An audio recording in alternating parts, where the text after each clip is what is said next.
مفتی صاحب گفتگو ڈاکٹر صاحب نے بھی کی اور ایک بہت ہی لطیف نقطے کی طرف اور باریک پہلو ہے ہماری توجہ مبذول کرائی، یہ ختم نبوت جو ہے اور یہ جو ناموس رسالت ہے، آپ کیا سمجھتے ہیں مفتی صاحب کہ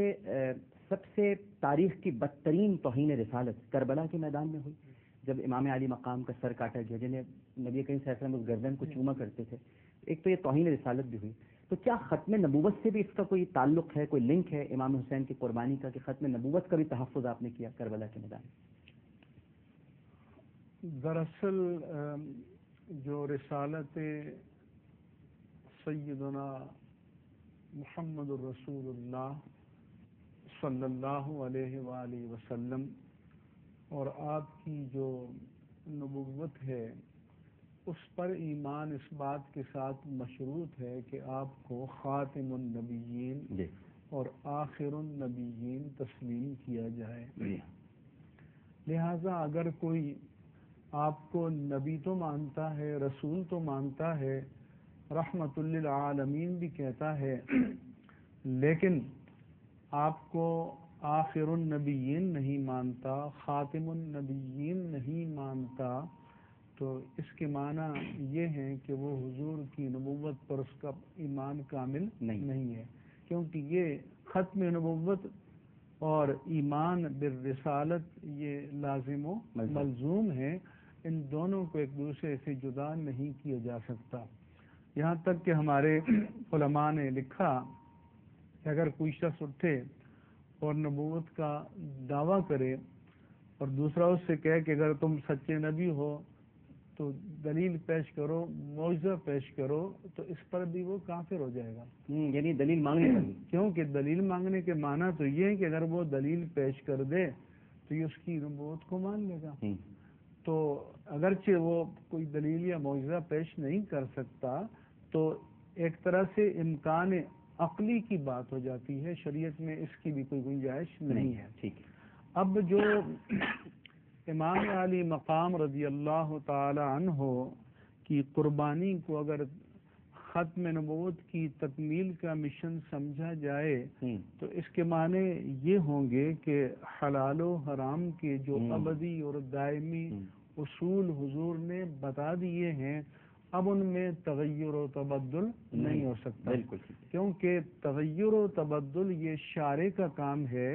اور سیدنا محمد الرسول اللہ صلی اللہ علیہ وآلہ وسلم یہ اللہ تعالیٰ کے آخری شارع ہیں. اب اس کے بعد کوئی اور شارع نہیں آئے گا. لہذا جن چیزوں کو قطعیت کے ساتھ حضور نے حرام قرار دیا، اگر ساری انسانیت بھی خدا نخواستہ جمع ہو جائے اس کے برعکس تو تب بھی وہ اصول بدل نہیں سکتا. تو اس یہ جو اصول ہے کہ حضور کی خاتمیت کے معنی شریعت کی قطعیت اور شریعت کی ابدیت اور شریعت کا دوام، تو یہ بلا شبہ آپ کی قربانی کا بہت بڑا مقصد تھا. ایک بات جو خاتون نے پوچھی تھی حضرت علی رضی اللہ تعالیٰ عنہ کا معجزہ، تو معجزہ نبی کا ہوتا ہے، اور معجزے کے معنی یہ ہیں کہ مدعی نبوت پر ایسی مافوق العادت کسی چیز کا ظہور ہونا جس کا مقابلہ کرنے سے لوگ عاجز آ جائیں، جو اس کی نبوت کی دلیل ہوتا ہے. اس کے بعد جو امت میں بڑے بڑے درجے کے صالحین ہیں، متقین ہیں، اوراء ہیں، اتقا ہیں، اشجاع ہیں، اصدق ہیں، تو ان سے کرامات کا صدور ہوتا ہے، اور کرامات کا صدور ان سے بھی ہوا، بعد میں بھی ہوتا رہتا ہے. اور میں کہتا ہوں کہ ان کی بھی سب سے بڑی کرامت علم تھی کہ جو انہوں نے فرمایا کہ اگر میں صرف سورہ فاتحہ کی تفسیر لکھنے بیٹھ جاؤں تو اتنی مبسوط تفسیر بن جائے کہ 7 اونٹ بھی اس بوجھ کو اٹھا نہ سکیں. تو اگر حقیقی کرامت جو ہے میں سمجھتا ہوں ان کا علم نبوت کا وارث ہونا، اور ہم یہ جو کرامات کا بیان کرتے ہیں عقیدت کے لیے بیان کرتے ہیں، لیکن اصل چیز جو ہے اطاعت اور اتباع ہے. تو اس کو ہمیں ترجیح دینا چاہیے. جو انہوں نے پوچھا کہ ایک رکاب سے دوسری رکاب تک قرآن ختم کر لیتے تھے، یہ جیسے بعض روایات مشہور ہیں تو اللہ تبارک و تعالیٰ کسی کے لیے لمحات کو بڑھا دیتا ہے. جیسے حضور انور صلی اللہ علیہ وآلہ وسلم نے معراج کی رات کو اتنا طویل سفر کیا اور پھر واپس آ گئے، تو یہ کسی اور کے لیے تو ممکن نہیں ہے. یا ایک صاحب نے جب ہمارے محدثین ہیں کہ جنہوں کو لاکھوں احادیث یاد تھی، تو آج اگر کوئی کہے کہ ایسا کیسے ہو سکتا ہے، 1000 احادیث یاد کرنا مشکل ہے، تو ہم کہتے ہیں کہ اللہ تعالیٰ جس سے دین کا کوئی کام لینا چاہتا ہے اس کو کمال بھی عطا کرتا ہے، کمال بھی عطا کرتا ہے، کمال بھی عطا کرتا ہے، اور سے زوال بھی نہیں ہوتا. بالکل صحیح. اس وقت ہمارے ساتھ ٹیلی فون لائن پر موجود ہیں دارالعلوم نعیمیہ کے محتمم اور مولانا سرفراز نعیمی شہید کے صاحبزادے مولانا راغب نعیمی صاحب. السلام علیکم راغب بھائی. وعلیکم السلام ورحمۃ اللہ وبرکاتہ. اس وقت آپ سے بات نہیں ہو پائی تھی، لائن ڈراپ ہو گئی تھی، تو سوال تو آپ نے میرا سن لیا تھا، دہرانے کی ضرورت تو نہیں؟ نہیں جی فرمائیے. بسم اللہ الرحمن الرحیم. سب سے پہلی بات تو یہ کہ آج حضرت امام حسین رضی اللہ تعالی عنہ کا یوم شہادت ہے، اور نہایت ہی تو اس کو احتشام کے ساتھ پوری دنیا میں منایا جا رہا ہے، اور امام علی مقام رضی اللہ تعالی عنہ کی اس عظیم قربانی کی یاد دلا رہا ہے جو آپ نے کربلا کے میدان میں اپنے اور اپنے اعزاء و اقربا کے خون کے ساتھ تاریخ کی اور آنکھ میں رقم دراز کی. اور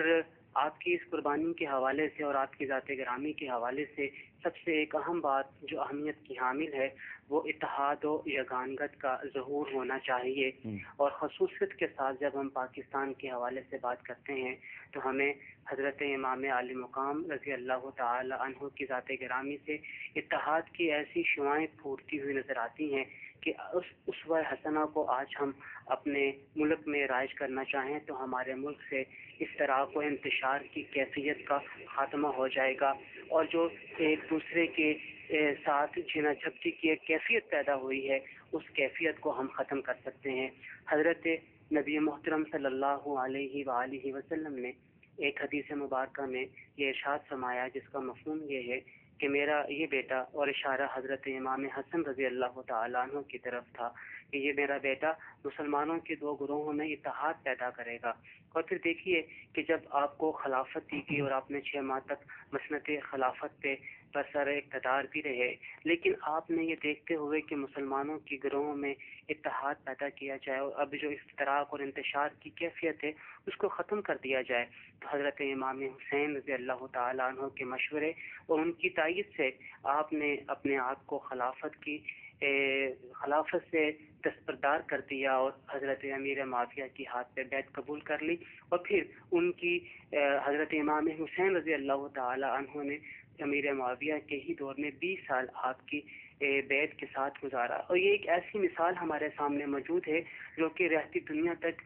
قائم رہے گی، جس میں ایک صاحب حق نے جو کہ حق کے اوپر مسنت اقتدار بھی تھے، اپنے حق کو صرف اس لیے چھوڑ دیا کہ میں مسلمانوں کے 2 گروہوں کے درمیان اتحاد و اتفاق پیدا کر دوں، ان میں جو انتشار کیفیت ہے اس کو ختم کر دیا جائے، اور پھر مسلمان دوبارہ ایک ہی خلافت اور ایک ہی مرکز کے زیر تحت اپنی زندگیوں کو بسر کرتے ہیں. ہمارے جو حکمران ملک میں صاحب اقتدار ہیں اور جو اپوزیشن ہیں ان کے لیے ایک ایسی عمدہ مثال ہے کہ اس وقت ہر کوئی حکومت کے حصول کے لیے چھینا جھپٹی کے اندر مصروف عمل نظر آتا ہے، کہ اگر کوئی حق پر موجود بھی ہے صرف اس بات کو دیکھتے ہوئے کہ ہم نے حسینیت کے اسوے کے علم کو برقرار رکھنا ہے اور اسے اونچا رکھنا ہے، اگر وہ اپنے حق کو چھوڑ بھی دیتا ہے تو صرف اس لیے کہ پاکستان کی بقا کو مد نظر رکھے، پاکستان کی جو دنیا کے اندر ایک پوزیشن ہے اس کو برقرار رکھنے کے لیے کوشش کرے، تو یہ میں کہوں گا کہ حقیقی طور پہ حضرت امام حسین رضی اللہ تعالیٰ عنہ اور حضرت امام حسن رضی اللہ تعالیٰ عنہما کی صحیح اسوہ کی مثال بنتی ہوئی نظر آئے گی. بالکل ٹھیک ہے، بہت شکریہ راغب نعیمی صاحب.